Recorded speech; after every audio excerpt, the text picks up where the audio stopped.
Hello, my lovely dear students. How are you? I hope you are fine. And you are most warm welcome in my YouTube channel Advanced English by Sunil sir.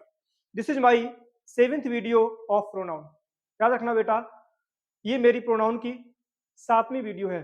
इससे पहले मेरे प्यारे छात्रों, हम 6 videos को pronoun की दे चुके हैं और ये हमारी वीडियो है 7वीं। क्योंकि आपको पता होगा जो प्रोनाउंस होते हैं बेटा, वो कुल मिलाकर के 11 टाइप्स होते हैं, 11 प्रकार के होते हैं। तो 6 वीडियो हम दे चुके हैं और ये हमारी वीडियो है बेटा 7वीं, जिसका नाम होगा डेमोन्स्ट्रेटिव प्रोनाउन, संकेतवाचक सर्वनाम। Number 7, demonstrative pronoun. इसको बेटा हिंदी में कहेंगे संकेतवाचक सर्वनाम। संकेतवाचक सर्वनाम।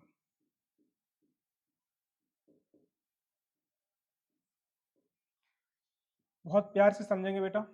आई होप इस वीडियो को देखने के बाद में आपके पास में कोई भी डाउट नहीं रहेगा। सबसे पहले बेटा देखते हैं इसकी डेफिनेशन।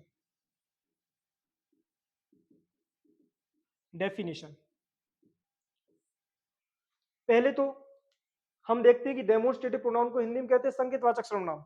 तो यहीं से पता लगता है कि हमेशा कहीं ना कहीं एक संकेत होगा। सेंटेंस में क्या होगा? एक संकेत होगा। ये पॉइंट आउट करेंगे, एक संकेत करेंगे। किसकी तरफ करेंगे? एक नाउन की तरफ करेंगे। ठीक है बेटा, समझ लेना ये हमारे डेमोन्स्ट्रेटिव प्रोनाउन है, संकेतवाचक सर्वनाम है। कौन कौन से आएंगे वो भी हम बताएंगे। सबसे पहले डेफिनेशन देखेंगे बेटा। कह सकते हैं demonstrative pronounce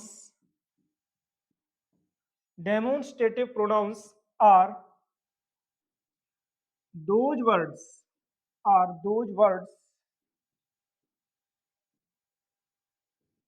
which point out. Demonstrative pronouns are those words which point out, जो point out करते हैं। किसको? point out specific person, place or things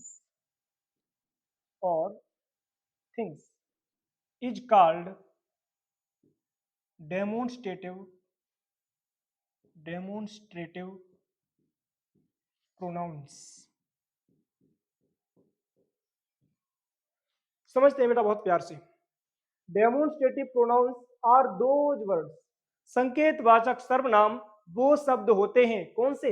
which point out, जो पॉइंट आउट करते हैं, इंगित करते हैं, संकेत करते हैं। Which point out specific person, किसी इंसान की तरफ, प्लेस स्थान की तरफ, और थिंग्स वस्तुओं की तरफ।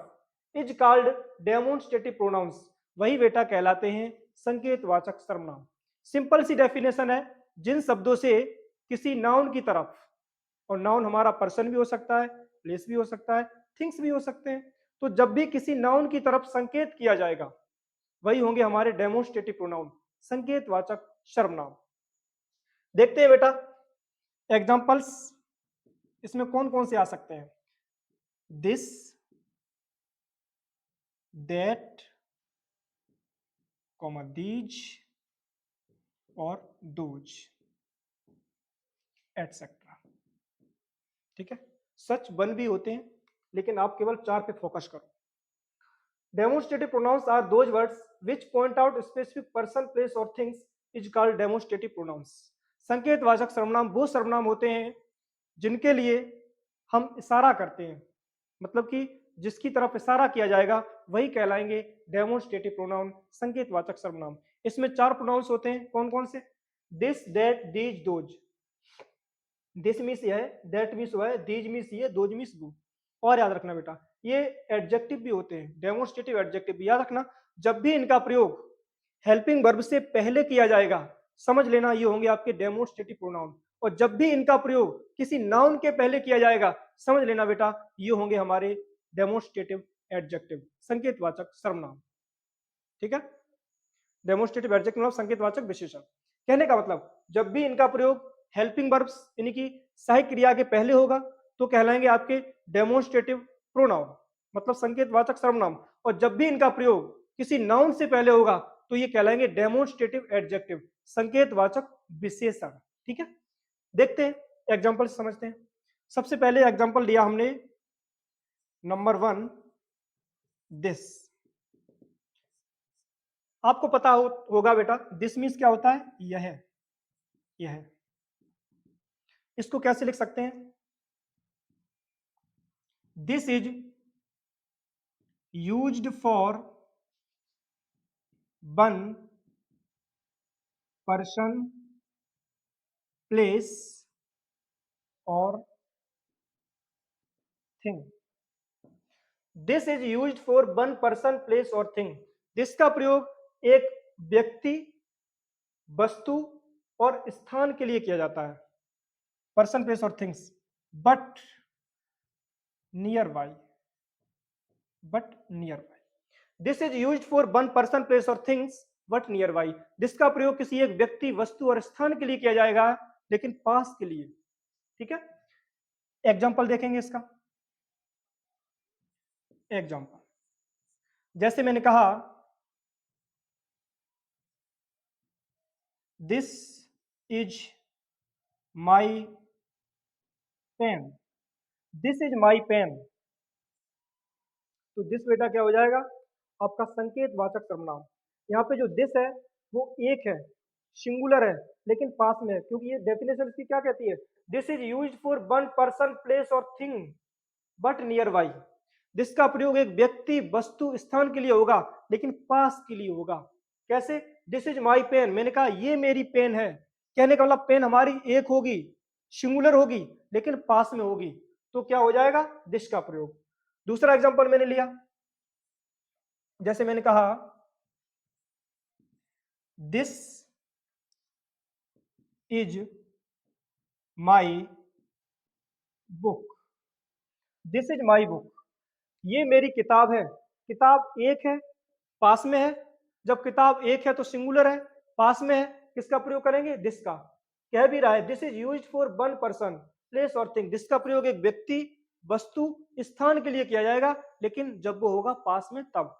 तो दिस का प्रयोग हमेशा एक के लिए किया जाता है लेकिन पास के लिए। ठीक है, इस दिस को भी हम रेड से कर दे रहे हैं दिस। ठीक है, उसके बाद बेटा देखते हैं number 2, that.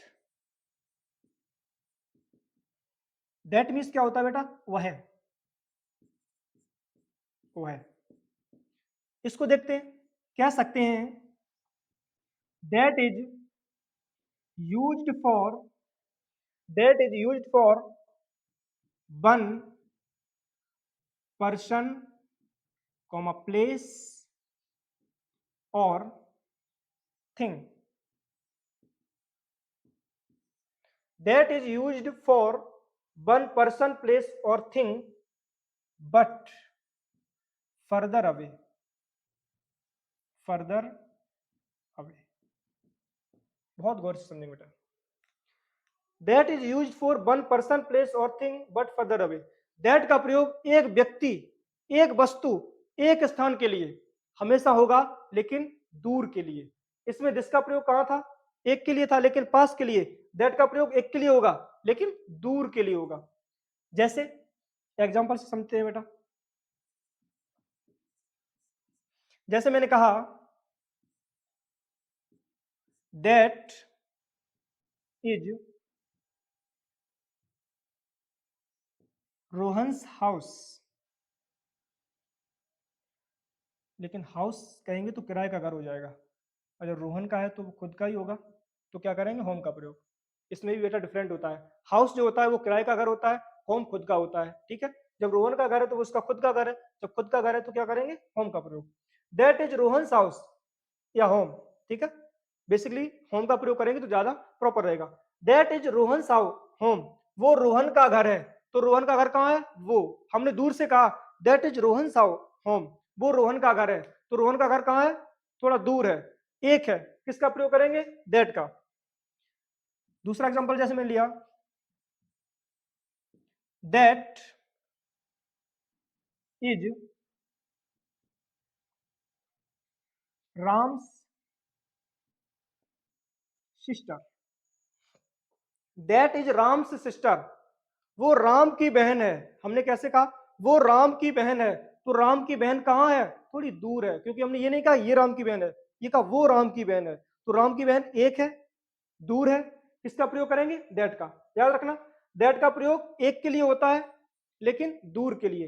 That is Rohan's home. वो रोहन का घर है। रोहन का घर एक है, वो है, दूर है। किसका प्रयोग करेंगे? दैट का। That is Ram's sister. वो राम की बहन है। राम की बहन है कहां? दूर है। कितनी है? एक है। किसका प्रयोग करेंगे? दैट का। ठीक है। तो आई होप दिस और दैट में आपको अंतर पता लग गया होगा। This is use for one person place और things but near by.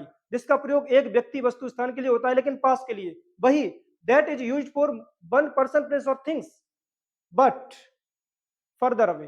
That का प्रयोग एक व्यक्ति वस्तु और स्थान के लिए होता है बट फर्दर अवे मतलब कि दूर के लिए होता है। अब देखते हैं बेटा दीज और those. Next, I hope you can screenshot. ठीक है, आई होप आपने स्क्रीनशॉट ले लिया होगा, नहीं तो आप वीडियो को थोड़ा पीछे करके ले सकते हो।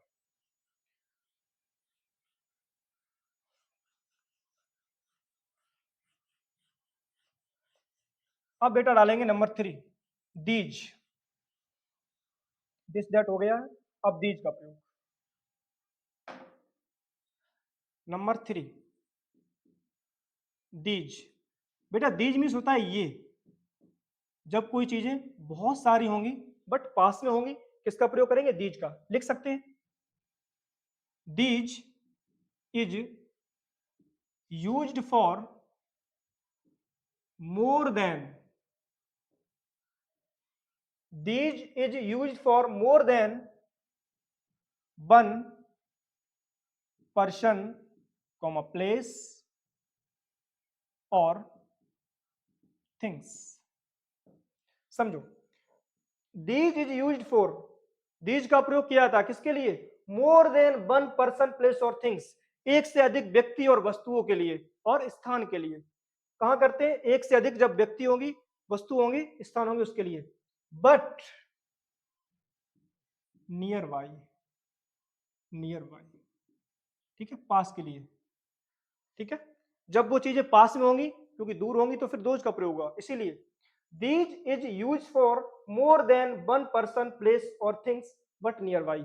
दीज का प्रयोग हमेशा एक से अधिक व्यक्ति, वस्तु और स्थान के लिए होता है बट नियर बाई, पास के लिए। जैसे एग्जांपल्स देखते हैं। जैसे मैंने कहा दीज,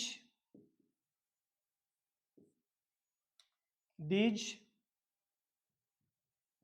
पेन्स, नहीं, दीज आर, हेल्पिंग वर्ब पहले आएगी, दीज आर रोहन्स बुक्स। देखते हैं दीज आर रोहन्स बुक। ये रोहन की किताबें हैं। रोहन की किताबें हैं मतलब कि ये पास में है, बहुत सारी हैं, लिखा भी है। These is use for more than one person place और थिंग्स। एक से अधिक व्यक्ति और वस्तु के लिए होता है बट नियर बाई, पास के लिए। तो किताबें कहाँ होंगी? पास में। मैंने कहा these are Rohan's book, these are Rohan's book, ये रोहन की किताबें हैं। तो किताबें कितनी है? बहुत सारी हैं। दीज बहुत सारी हैं, लेकिन है कहाँ? पास में। जब किताबें बहुत सारी हैं, पास में, किसका प्रयोग करेंगे? दीज का। दूसरा एग्जांपल जैसे मैंने लिया बेटा, दीज आर, दीज आर यहां पे करेंगे ब्लू से, दीज आर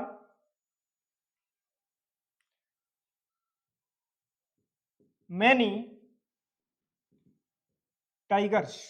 मैंने कहा दीज आर मेनी टाइगर्स, ये बहुत सारे बाघ हैं। बाघ कहाँ है? पास में ही है, क्योंकि मैंने कहा दीज, ये बहुत सारे बाघ हैं। दीज आर मेनी टाइगर्स, ये बहुत सारे बाघ हैं। बाघ कहाँ है? पास में है। कितने? बहुत सारे। किसका प्रयोग किया? दीज का। ठीक है, जब कोई चीज दो या दो से अधिक होगी, पास में होगी, किसका प्रयोग करेंगे? दीज का।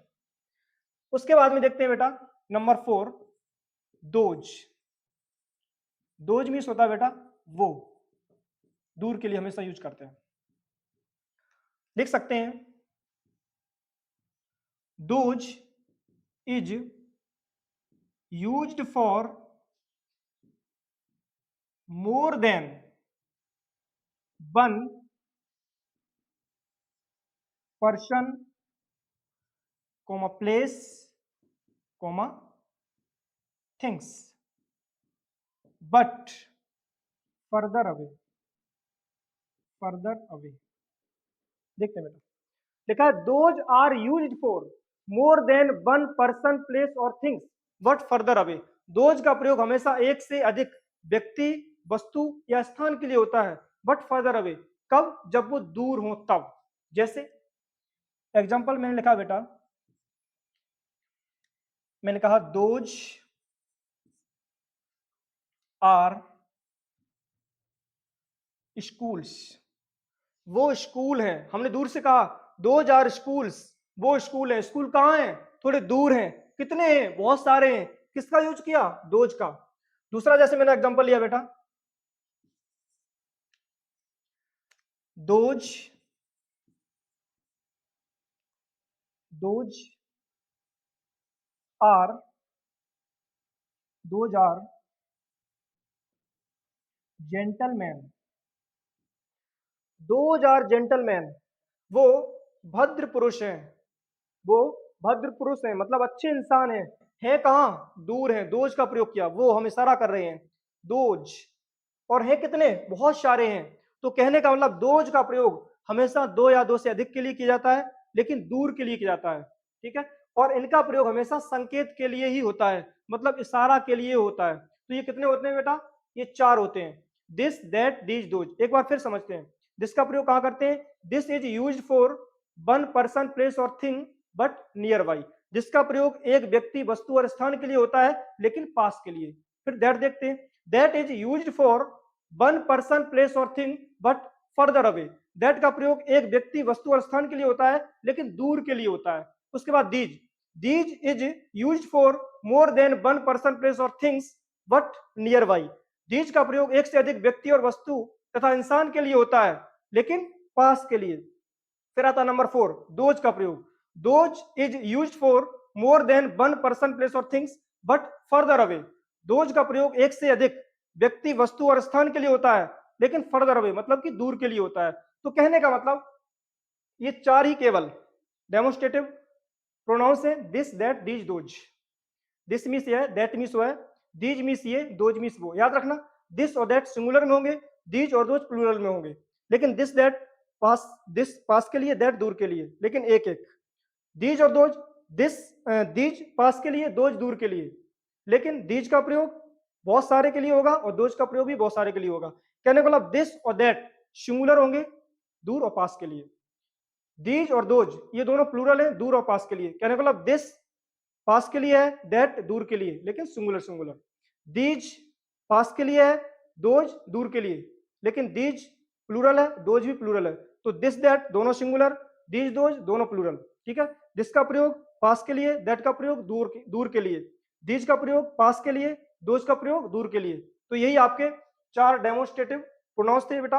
आई होप ये वीडियो आपको बहुत ही पसंद आई होगी। इस वीडियो को लाइक करें, शेयर करें और सब्सक्राइब करें।